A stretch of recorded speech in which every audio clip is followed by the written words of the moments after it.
আবার চলে এসেছো? আমি বলেছিলাম না আজকের পর আমার কাছে আসবে না। আমি শুধরে গেছি চিকি, শুধু মরার আগে একবার তোমার কাছে ক্ষমা চাইতে চাই।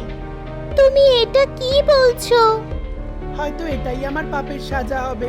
যে বাজের কাছে তোমাকে আমি একবার বিক্রি করে দিয়েছিলাম, তার কাছেই এখন দেনার দায়ে ডুবে আছি। আর ও আমায় 1 সপ্তাহ সময় দিয়েছে। কিন্তু আমি তোমাকে কি করে বিশ্বাস করব? কোনো ব্যাপার নয়, শুধুমাত্র এটুকুই বলবো যে যদি পারো আমায় ক্ষমা করে দিও। যদি তোমার সাথে ওই অন্যায় না করতাম, তাহলে আজও তোমাকে ভালোবাসতাম।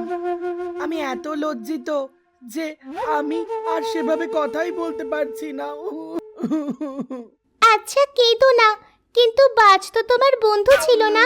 ডুগ্গু চিক্কিকে সব কথা বলে দেয়, আর সব শুনে চিক্কির মনে হয় যে ডুগ্গু বোধহয় নিজেকে শুধরে নিতে চায়।